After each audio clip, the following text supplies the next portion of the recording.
সরকার যখন ওয়াকাফ আইন নিয়ে আসলো, রাজ্যের মুখ্যমন্ত্রী মমতা ব্যানার্জি বলেছিল এই আইনকে আমরা বাংলায় লাগু হতে দেবো না, কিন্তু এখন দেখছি রাজ্যের মুখ্যমন্ত্রী নবান্ন থেকে ডিএমদেরকে নির্দেশ দিয়েছে যে ওয়াকাফ যে সম্পত্তি পোর্টালে রেজিস্ট্রেশন করার জন্য।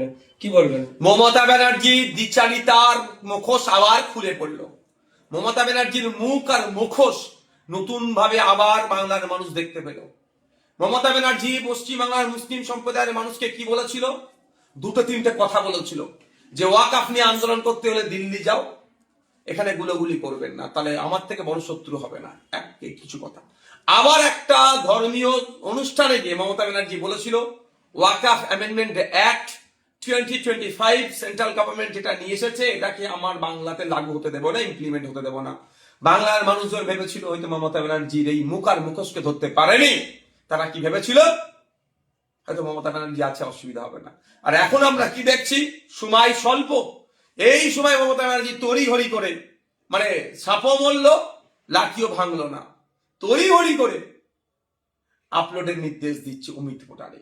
তো আমার প্রশ্ন এখানে, যে আমরা যখন রাস্তায় নেমেছিলাম, বিজেপির বিরুদ্ধে আন্দোলন করছিলাম, বিজেপির নিয়ে আসা আইনের বিরুদ্ধে আন্দোলন করছিলাম, আমরা যখন বলছিলাম যে এই আইনকে প্রত্যাহার করতে হবে, তখন আমাদের ভাঙড়ে 3000 মানুষের নামে মিথ্যা মামলায় মমতা ব্যানার্জির পুলিশ দিয়েছিল মমতা ব্যানার্জির নির্দেশে।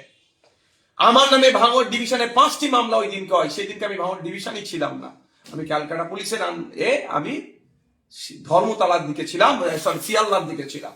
আমার নামে মামলা হয়েছে।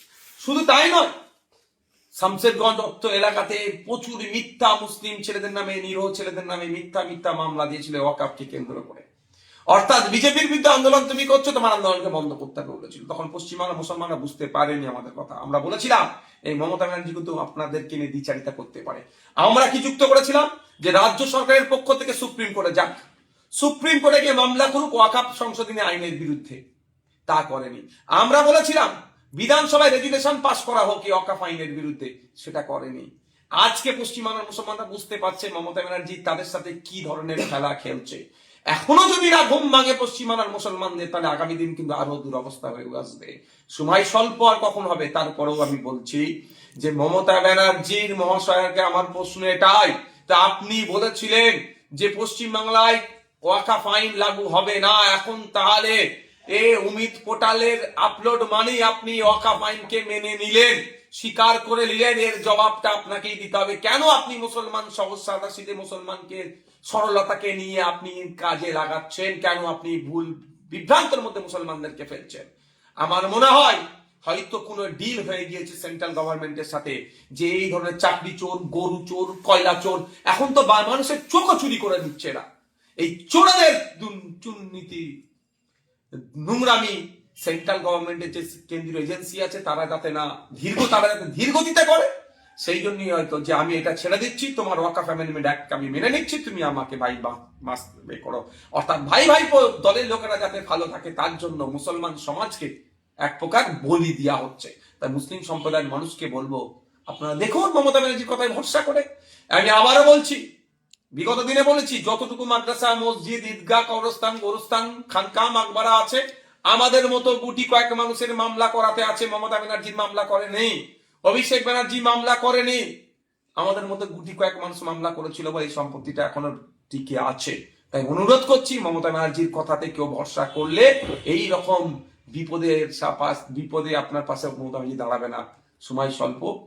ঠিক যেমন এসআইআর করতে দেবো না বলেছিল, আন্দোলন করলো কলকাতাতে, তারপরে দিন আবার হেড ডেস্ক লাগিয়ে দিল তৃণমূল কংগ্রেস। আবার 90,000 অফিসার দিচ্ছে এসআইআর করার জন্য। আবার বলছে এসআইআর এর 2 বছরের কাজ 2 মাসে করছে, প্রচুর চাপ হয়ে যাচ্ছে। আপনি না অফিসার দিলে তো হতোই না, আপনি অফিসার দিয়েছেন বলে তো এদের উপরে বিএলওদের উপরে তো চাপ পড়ছে। আপনার কথা ঠিক। তো মমতা ব্যানার্জি বিচারিতা যত দিন যাচ্ছে প্রকাশ পাচ্ছে। মুসলমান সমাজকে বলবো, ওয়াকফ সংশোধনী আইন নিয়ে যে বিচারিতা আপনাদের সাথে করেছে, এটা আপনারা ভুলে গেলে হবে না। কেন করবে না মমতা ব্যানার্জি দল? মমতা ব্যানার্জির ক্যাবিনেটের মিনিস্টার আছে, সে ওয়াকফ সম্পত্তি দখল করে রেখেছে, এই অভিযোগ আছে। মমতা ব্যানার্জির দলের এমপি ওয়াকফ সম্পত্তি দখল করেছে। মমতা ব্যানার্জির দলের এমএলএ ওয়াকফ সম্পত্তি দখল করেছে, এই অভিযোগ আছে। মমতা ব্যানার্জির দলের কাউন্সিলর, পঞ্চায়েতের মেম্বার, নেতা কেতারা, মমতা ব্যানার্জির দলের তৃণমূল কংগ্রেসের নেতারা ওয়াকফ সম্পত্তি লুটে খাচ্ছে, এই প্রমাণ অনেক আছে। ওই জন্য সে কেন্দ্রের সাথে হাত মিলিয়ে বাকি যতটুকু আছে লুটার চেষ্টা করছে হয়তো। তাই আমাদেরকে আইনি লড়াই করতে হবে, মাঠে ময়দানে থাকতে হবে, ওয়াকফ সংশোধনী আইনের বিরুদ্ধে আমাদেরকে আন্দোলন চালিয়ে যেতে হবে গণতান্ত্রিক প্রক্রিয়াতে।